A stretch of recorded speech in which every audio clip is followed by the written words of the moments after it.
Ngayon, kay Cayetano naman ho tayo.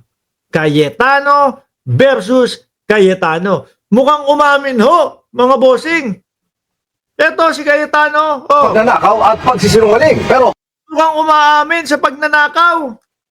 Si Cayetano, oo. Oh, pakinggan ho natin. bahan ni Senate President Pro Tempore Ping Lacson ang kontrobersyal na pahayag ni Senate Minority Leader Alan Peter Cayetano na lahat ay guilty sa pagnanakaw at Lahat ay guilty sa pagnanakaw. Di ba? Ewan ko kung bakit nasabi ni Alan Peter Cayetano. Siguro hindi niya na-realize. Naku, putik, malalagot ako doon sa sinabi ko. Oh. pagsisinungaling. Pero paglilinaw ni Cayetano na iba na raw ang konteksto ng kanyang mga sinabi. Sige nga, pakinggan ho natin mga bossing kung ano yung mismong kanyang sinabi doon sa kanyang live stream. Nakatutok si Mal Gonzales. As a people, no, hindi ako nag-finger point na, as a people, we're As a people. Di ba? As a people. Ano? all guilty. From vote buying, to cheating, to Atras tayo. Paglilinaw ni Cayetano Gonzales. finger point na, as a people, no, hindi ako nag-finger point na, as a people, we're all guilty. From vote buying, Naku po! kami ang sinasabi mo, bibili kami, ibebenta namin yung boto namin. Ako, hindi ko pa na-experience yun. Kasi dito sa amin, simple lang ang pagboto Pasok ka doon sa kwarto, okay na yan. Ganyan na yan. Hindi ko pa na-experience yun. Pero bilang isang kandidato, tapos sinasabi mo, guilty sa vote buying, aba, masama yan, boss. No? Hindi ka tanggap-tanggap yan. At yan yung iniiwasan ng mga politiko na masabihan sila na bumibili ng boto. Atras ho natin mga kababayan para mas malinaw talaga. Oh. as a people, no, hindi ako nag-finger point na, as a people, we're all guilty. From vote buying, Ikaw lang, from guilty daw tayo sa vote buying, tapos to cheating, to stealing, to lying, cheating, to lying. Ang daming umaasa dito dun sa 10K na sinasabi mo. Oh. Nagsinungaling ka daw. Hanggang ngayon daw, wala pa din daw yung 10K nila, hinahanap pa din. Oh, cheating, lying, vote buying, ano pa? di ba? Yan ang ibinahagi ni Senate Minority Leader Alan Peter Cayetano sa kanyang Facebook Live noong linggo ng So, ibig sabihin, nanalo si Alan Peter Cayetano dahil sa pagbili ng mga boto. Tama po ba ako, mga bossing? Di ba? Dapat po yata as a person. Sabi ni Ron Grahams. Oh, sabi ni Benzer. madaling araw. Nang talakayin niya, ang ani ay labis-labis na katiwalian sa gitna ng kontrobersya sa mga flood control project. Importante repentance. Wala po talagang pagbabago pag walang repentance. Oh, kung guilty tayo, ang importante ay kumbaga yung hingi ng pagtawad sa okay na yun. Parang hindi naman. Mabuti pag ang leaders natin ay humingi ng pasensya at nagsabing, nagkamali kami, Lord. We've done evil. Forgive us at may change. Diba? Sandali, boss. Sandali. Umpisahan ulit natin. Balik tayo doon sa umpisa. Lahat tayo guilty doon sa cheating, lying, pagbili ng boto. Tapos, okay na lahat kapag humingi tayo ng tawad sa Panginoon. Ganun ba?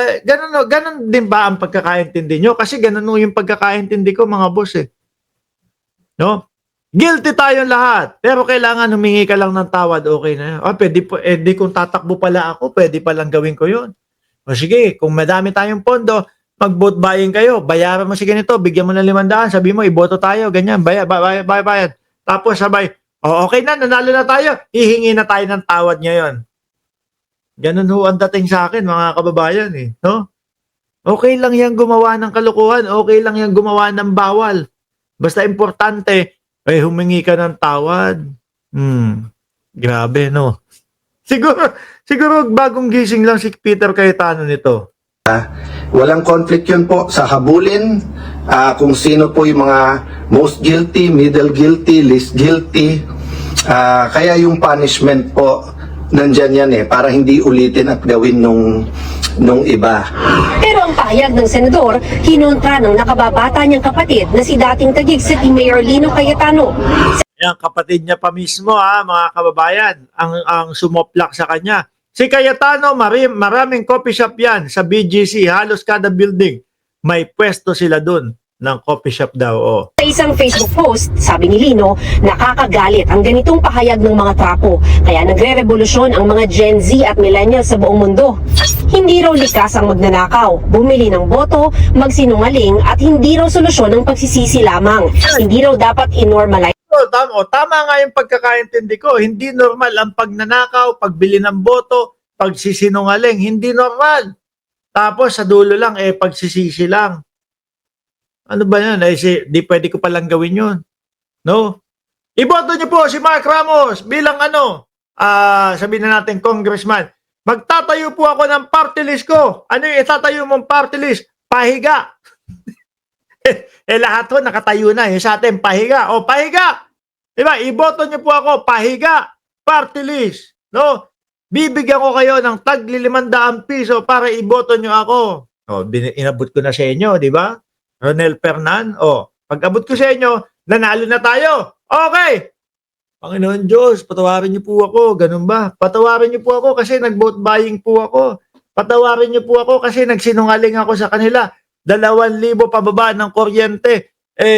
Malilibre na. Ay, hindi. Sorry. Si Marcoleta pala yun. Sorry, hindi. Hindi na napag-usapan yun. 10,000 kada pamilya.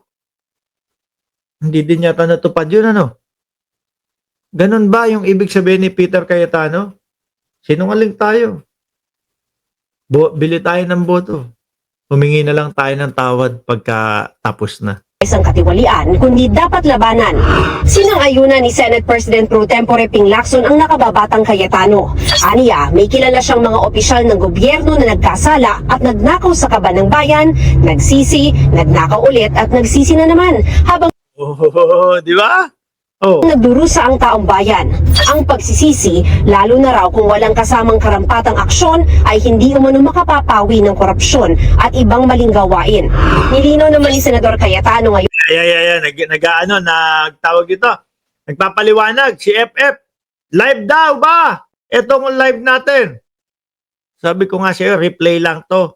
Replay ko na ba sa yung pangalan mo? Noong araw ang kanyang pahayag na naiba ang konteksto sa ilang lumabas na report. Ang punto raw niya, hindi matatapos ang korupsyon sa pagparusa lang sa iilang individual. Ang layo nun! Sandali! Uy! Shh! Uy!